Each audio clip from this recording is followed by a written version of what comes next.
मी बुद्धिबळ वयाच्या 8व्या वर्षापासून खेळायला सुरुवात केली होती. त्या बुद्धिबळ स्पर्धेचं बक्षीस असं होतं की जो कोण विजेता असेल त्याला फ्री कोचिंग मिळणार. सोलापूर जिल्ह्यातला माझ्या माहितीप्रमाणे मी पहिला प्लेअर होतो जो ज्यांनी नॅशनल लेवलला 4th रँक मिळवला होता. 9th स्टँडर्डमध्ये असतानाच मी रेटिंगचा क्रायटेरिया पूर्ण केला. पुस्तक आत्ताच जे माझं पुस्तक लॉन्च झालं रिसेंटली, तर त्याच्यात लर्न चेस फ्रॉम होम असं त्याचं टायटल होतं. बुद्धिबळाचा समावेश शैक्षणिक अभ्यासक्रमात व्हावा आणि ऑलरेडी काही देशांमध्ये तो झालेला आहे. फर्स्ट एज ग्रुप जो आला होता तो अंडर 5 होता, आता अंडर 3 पण आला आहे. सध्याचं बुद्धिबळ मला वाटतं की खूप मेकॅनिकल झालेलं आहे. नॅचरल थिंकिंग डेव्हलप करण्यासाठी किंवा थोडीशी क्रिएटिव्हिटी डेव्हलप करण्यासाठी एखादा जर आपण पीस ॲड केला तर त्याच्यामुळे भरपूर चेंजेस होते. त्या दिशेने जसं बॉबी फिशर यांनी सजेस्ट केलं त्या दिशेने त्यांनी तपास त्या प्रकारचा केला आणि लगेचच ती केस सॉल्व्ह झाली. इंटरेस्टिंग क्वेश्चन आहे.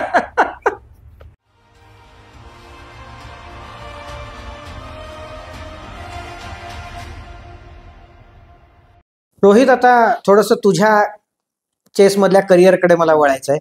तुझी सुरुवात कशी झाली हे थोडंसं सांग. कधीपासून तू खेळतोयस? वयाच्या कितव्या म्हणजे वर्षीपासून तू खेळतोयस? मी बुद्धिबळ वयाच्या 8व्या वर्षापासून खेळायला सुरुवात केली होती. अच्छा. तर झालं तर असं की माझ्या वडिलांनी मला आधीच बुद्धिबळ शिकवलं होतं, मला आणि माझ्या लहान भावाला घरी.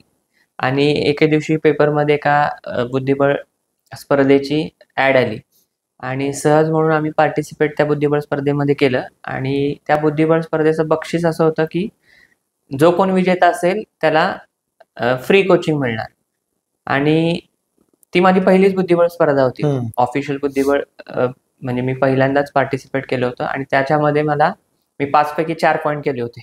अरे वा. एक मॅच हारलो होतो आणि 4 पॉईंट केले. एक जरी हारलो असतो तरी मी त्या स्पर्धेचा विजेतेपद मला मिळालं होतं. वाव, क्या बात आहे. आणि जसं मी सांगितलं, जो कोणी विनर असेल असं आधीच डिक्लेअर केलं होतं की त्याला फ्री चेस कोचिंग मिळणार.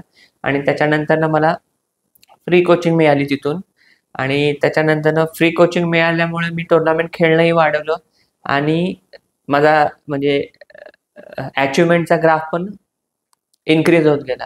आणि पहिल्यांदा मी एकाच वर्षात माझ्या मते 3 ते 4 डिस्ट्रिक्ट लेवल टुर्नामेंट जिंकलो अंडर 9चे.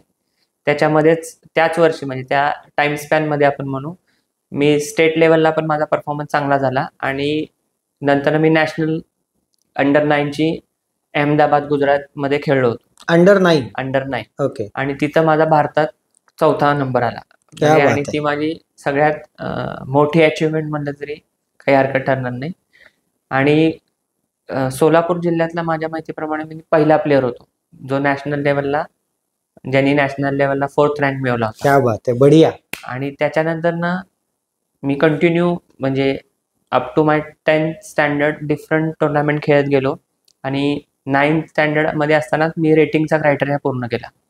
याच्यामध्ये बरेचसे मी डिस्ट्रिक्ट ओपन जिंकलो, स्टेट ओपन जिंकलो. आणि त्याच्यानंतर जे काही शालेय स्पर्धा असतात त्याच्यामध्ये मी बऱ्याच वेळेस झोनचं प्रतिनिधित्व केलं, नेतृत्वही 2दा केलं. आणि त्याच्यानंतर आफ्टर 10th मी सायन्स म्हणजे साईडला गेल्यामुळं थोडंसं स्पर्धा खेळणं कमी झालं. मी सिलेक्टिव्ह स्पर्धा खेळत गेलो. आणि त्याच्यानंतर म्हणजे माझा डिप्लोमा कंप्लीट झाल्यावर मी इंजिनिअरिंग साईडला ॲडमिशन घेतल्यावर टुर्नामेंट खेळणं आणखीनच कमी झालं. कारण की अभ्यासाचा पण म्हणजे तसा लोड असल्यामुळे दोन्हीकडे बॅलन्स करायचं होतं. आणि त्याच्यामुळं मी स्पर्धा कमी केल्या. आणि त्याच्यानंतर हळूहळू मला टीचिंगमध्ये थोडासा म्हणजे चेस टीचिंगमध्ये इंटरेस्ट आला. आणि मी सहज थोडंसं माझी ME चालू असताना टीचिंग करायला स्टार्ट केलं. तर झालं असं की ज्या संस्थेत मी जात होतो एखादा म्हणजे टीचिंग चालू असताना, कारण की आमच्या वेळेस ME करताना म्हणजे मला जॉब करणं वगैरे अलाउ नव्हतं. म्हणजे जिथून मी ME करत होतो त्या इन्स्टिट्यूटनं तसं कंपल्शन केलं होतं. आणि स्टार्टला माझ्याकडे तेव्हा 4 स्टुडंट होते आणि नंतर ME कम्प्लीट जेव्हा झाली ते 4चे 64 झाली होती. अरे वा. आणि त्याच्यामुळे माझा इंटरेस्ट त्या क्षेत्रातही वाढत गेला. शिकवण्याकडे खेळण्यापेक्षा शिकवण्याकडे कल वाढला. बरोबर आहे. आणि इकडं मी इंजिनिअरिंग डोमेन मध्ये असल्यामुळे इकडेही तसा इंटरेस्ट होता. इकडेही मी टीचिंग डोमेनमध्ये आलो. असिस्टंट प्रोफेसरशिप केली 3 ते 4 वर्ष. त्याच्यानंतर ना फ्रीलान्सिंग केलं. त्याच्यानंतर ना गेमिंग डोमेन, असे डिफरंट माझे हे पण चेस टीचिंग मी काही सोडलं नाही. कारण की ते आवडत होतं. बरोबर. आणि एक हॉबी आपली एक राहावी, आणि त्याचे चेसचे जर जे काही बाकीचे बेनिफिट्स आहेत तेही मला म्हणजे गेन होत गेले, आणि अशीच साधारणतः माझी जर्नी आतापर्यंत आहे. रोहित, तू बुद्धिबळावरती लेखन पण केलेलं आहे, तर काय लिहिलंयस नेमकं, ह्याच्याबद्दल थोडंसं सांग. बुद्धिबळात विषयी म्हणलं तर मी बरेचसे मध्यंतरी म्हणजे साधारणतः 2019 पासून लेख लिहायला सुरुवात केली. तर लेखमध्ये जनरली चालू घडामोडींवर मी लिहित होतो. ओके. त्याच्यामध्ये बऱ्याच वेळेला मी सोलापूर जिल्ह्यातल्या बुद्धिबळातलं वातावरण काय आहे याच्यावर थोडासा प्रकाश टाकण्याचा प्रयत्न केला होता. त्याच्यानंतर शैक्षणिक क्षेत्रात बुद्धिबळ यावं याच्यावर माझे काही लेख म्हणजे मी लिहिलेले होते. त्याच्यानंतर माझ्या पुस्तकांविषयी मी म्हणजे आतापर्यंत 4 पुस्तकंही लिहिलेली आहेत. त्याच्याविषयी माझे काही लेख म्हणजे पब्लिश झाले होते. तर लेखन हे कंटिन्युअसली आता पण अजूनही चालूच आहे, पण थोडंसं प्रमाण कमी झाले. काय पुस्तकं कशावरती आधारित आहेत, काय मांडलंय साधारणतः त्याच्यामध्ये? ओके, पुस्तक आत्ताच जे माझं पुस्तक लॉन्च झालं रिसेंटली, तर त्याच्यात लर्न चेस फ्रॉम होम असं त्याचं टायटल होतं. बऱ्याच वेळेस काय होतं की बुद्धिबळ अमेझॉन वरती वगैरे अवेलेबल आहेत का? हो. ओके, म्हणजे तू नावही सांग, म्हणजे जे इंटरेस्टेड लोक आहेत ते घेऊ शकतील. हो, माझे किंडल ॲपवर पण ही बुक्स अवेलेबल आहेत. तर अमेझॉनवर पहिलं पुस्तक कोणतं होतं? सेटमेट नावाचं पुस्तक होतं फर्स्ट. त्याच्यामध्ये मी बुद्धिबळातल्या चेकमेट जो प्रकार आहे, ओके, त्याच्या पोझिशन तिथं पुटअप केल्या होत्या, आणि त्या पोझिशन सोडून जे एक नवीन बुद्धिबळ शिकलेले खेळाडू आहेत त्यांच्यासाठी ते पुस्तक म्हणजे जास्त उपयुक्त होतं. त्याच्यानंतर मी परत सेटमेट, त्याचा रिस्पॉन्स चांगला मिळाल्यानंतर सेटमेट 2 आणि 3 हे पुस्तक पण 2 पुस्तकं प्रकाशित केले. तेही त्याच पॅटर्नचे होते, फक्त लेवल थोडीशी पुढची होती.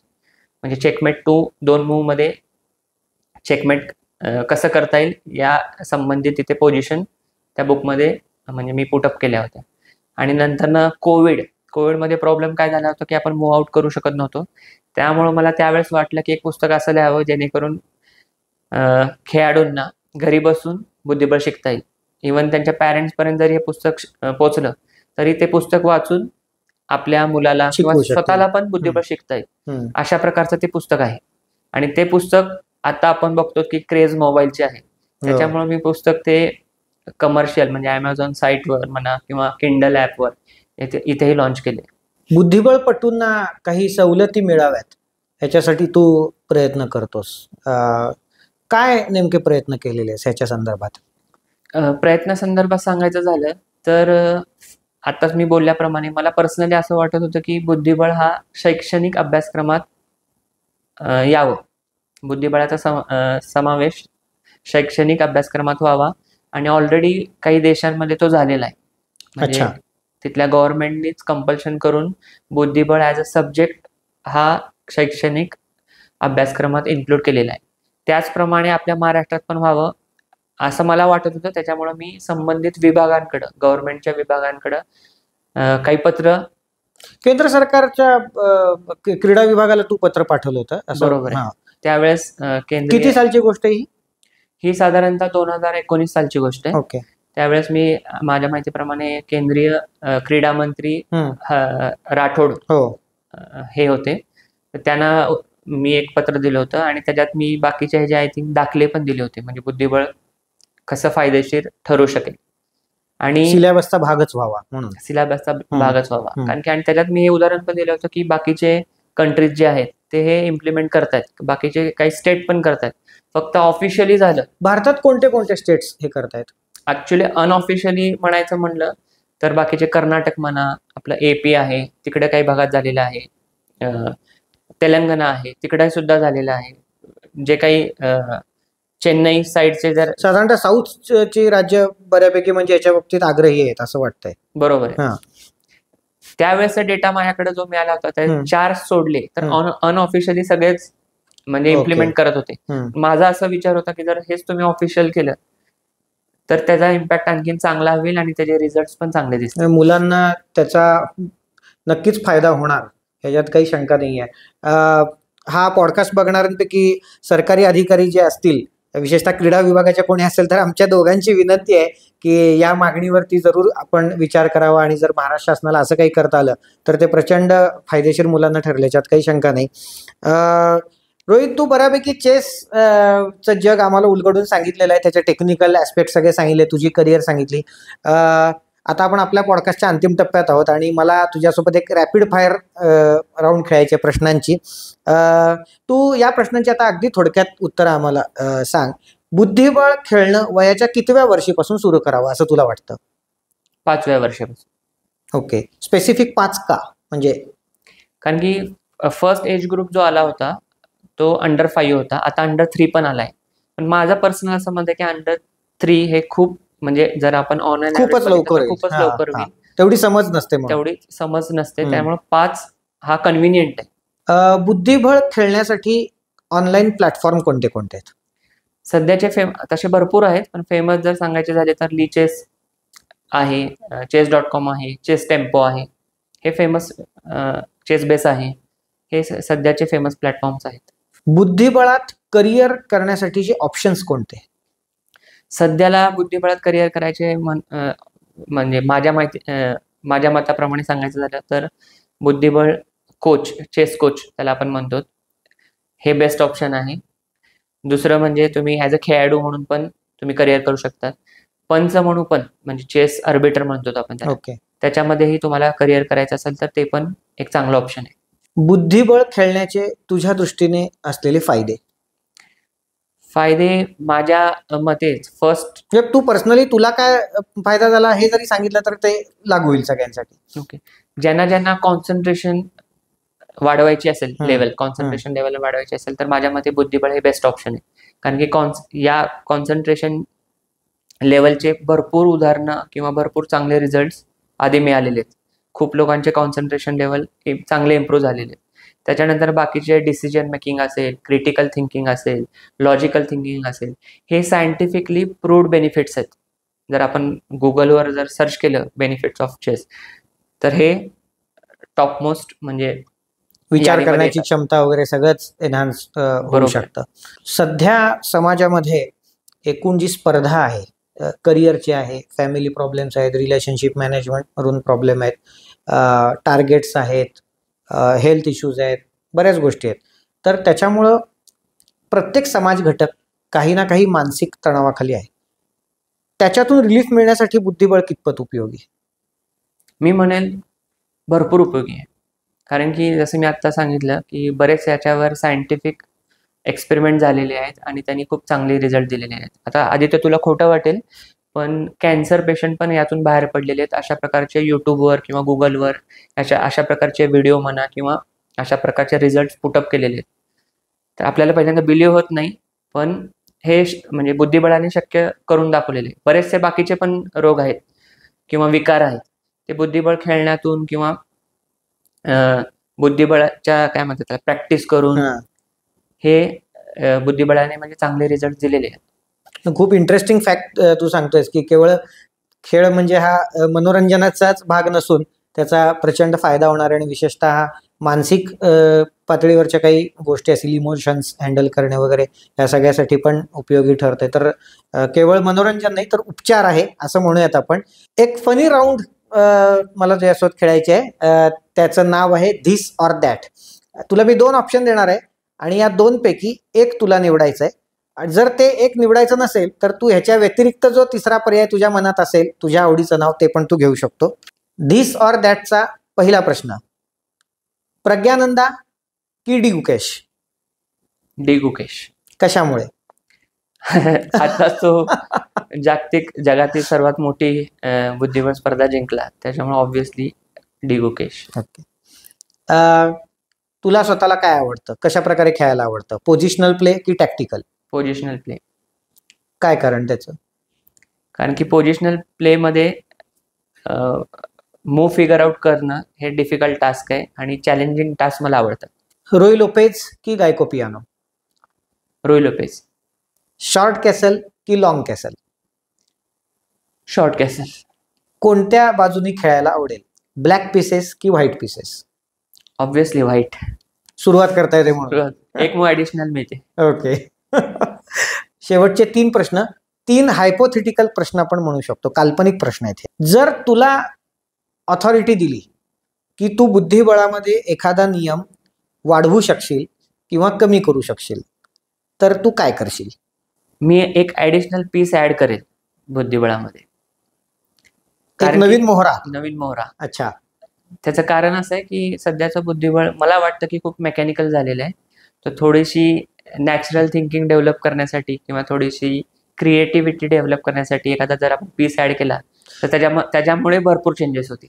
तो पीस साधारणतः काय पॉवर्स घेऊन त्याला तू देशील? म्हणजे आता बुद्धिबळ न खेळणारा नाही बऱ्यापैकी माहिती आहे की वजीर म्हणजे सरळ पण जातो, तिरकाही जातो, म्हणजे बिशप आणि रूकचं कॉम्बिनेशन आहे. घोडा 2.5 घरांमध्ये जातो, बिशप तिरका जातो, हत्ती सरळ जातो. हा नवीन पीस तू जो इंट्रोड्यूस करशील तर काय त्याला पॉवर्स काय देशील तू बुद्धिबळाच्या पटावरती? इंटरेस्टिंग क्वेश्चन आहे. माझ्या मते मी घोड्यासारखाच आणखीन एक पीस हे करेल आणि तो 3.5 स्टेप जाऊ शकेल अशा प्रकारची मी त्याला पॉवर देईल. म्हणजे त्याची मुवमेंट उडी मारून जाऊ शकेल असा. आणखी त्याचं रिझन असं आहे की घोडा हा सगळ्यांना एस्पेशली लहान मुलांना खूप इंटरेस्टिंग पीस वाटतो आणि घोड्यासारखा आपण जर आणखीन एक आणि कन्फ्युजिंग पण वाटतो. म्हणजे नव्याने शिकणाऱ्या लोकांमध्ये मी पण आपण चर्चा करतो ना तेव्हा जाणवतं की बाकी सगळ्यांच्या चाली कळतात, प्याद्या वजीर असेल पण उंट हत्ती यांच्या सगळ्यांचं कळतं, पण घोड्याच्या बाबतीत कन्फ्युजन खूप होतं की उडी मारून जाणारा तो एकच पीस आहे. तर असं एकदा घोड्याची चाल कळली की या दुसऱ्या नवीन पीसची चाल कळायला पण काय अवघड जाणार नाही. तेच लॉजिक थोडंसं वापरावं लागेल. अशी काही मजा भविष्यात बघायला मिळू शकते. दुसरा प्रश्न, तुला जर इतिहासातल्या एखाद्या दिग्गज खेळाडू जो आता इथे म्हणजे अस्तित्वात नाहीये, माजी खेळाडू, तर कोणासोबत तुला खेळायला आवडेल? Bobby Fischer. काय ते रिझन काय? रिझन सांगायचं झालं तर मी शॉर्ट मध्ये सांगतो. मी एक बॉबी फिशर यांच्याबद्दल असं ऐकलेलं की त्यांनी चेस खेळताना आणि त्यांच्या नॅचरल लाईफमध्ये पण खूप आउट ऑफ बॉक्स थिंकिंग करत होते. त्याचा एक दाखला छोटासा देतो की एक केस आली होती FBI कडे, जे म्हणजे फास्टेस्ट ब्युरो ऑफ इन्व्हेस्टिगेशन, जगातली टॉप मोस्ट एजन्सी समजली जात होती त्यांना, आणि ती केस सॉल्व्ह होत नव्हती. तर बऱ्याच टाइम स्पॅन गेल्यानंतर त्यांनी बॉबी फिशर यांना म्हणजे कॉन्टॅक्ट केला आणि त्यांना सगळं त्या केसचं डिटेल्स दिले. आणि त्याच्यानंतर काही ह्याच्यातच विदिन 1 मंथ आय थिंक माझ्या माहितीप्रमाणे त्या दिशेने जसं बॉबी फिशर यांनी सजेस्ट केलं त्या दिशेने त्यांनी तपास त्या प्रकारचा केला आणि लगेचच ती केस सॉल्व्ह झाली. आणि ही खूप चेसमधली म्हणजे फेमस गोष्ट आहे असं मी म्हणतो. त्याच्यामुळं अशा म्हणजे क्रिएटिव्ह प्लेअर बद्दल मला खेळायला नक्कीच आवडेल. म्हणजे एखादा बुद्धिबळपटू राष्ट्राच्या सुरक्षेमध्ये सुद्धा किंवा गुन्ह्याच्या तपासामध्ये सुद्धा कसा योगदान देऊ शकतो त्याचं उदाहरण म्हणता येईल. जर तुला एका दिवसासाठी बुद्धिबळाच्या पटावरचा एखादा मोहरा बनायची संधी दिली तर तू काय बनशील? म्हणजे असलेल्या मोहऱ्यांमध्ये आहे त्या मोहऱ्यांमध्ये ऑब्व्हियसली वजीर. जास्तीत जास्त पॉवर्स पाहिजेत म्हणून. ओके. तर खूप छान गप्पा रोहित तुझ्याशी झाल्या. तुझ्यामुळे आज आम्हाला बुद्धिबळाच्या सगळ्या गोष्टी कळाल्या. साधारणतः ग्लोबल लेवलला काय चालू आहे, टेक्निकल त्याच्या सगळ्या रूल्स पण आम्हाला कळले, टायटल्स कळाले, रेटिंग कसं दिलं जातं ते कळालं, आणि एकूणच बुद्धिबळाची जी चळवळ आहे ती पुढे जातीये आणि त्याच्यामुळे खूप छान समाजामध्ये बदल होतोय. डी गुकेशच्या या विजयामुळे भारतातलं चित्र कसं बदलणार आहे हे रोहित सांगतोय. आणि बुद्धिबळ लवकरात लवकर शालेय शिक्षणाचा अभ्यासक्रमाचा अविभाज्य घटक व्हावा ही त्याची इच्छा आहे आणि ती लवकरात लवकर पूर्ण होवो अशी आपण आशा व्यक्त करूयात. आपलं मन हे काय म्हणूयात आपण, बुद्धिबळाच्या भाषेत दुसऱ्या घरात उभं असलेलं प्यादा आहे आणि बुद्धिबळासारख्या गोष्टीचा सराव करून आपण आपल्या मनाला, आपल्या सर्व क्षमतांना 8व्या घरापर्यंत पोहोचून प्रमोट करू शकतो, वजीर बनवू शकतो.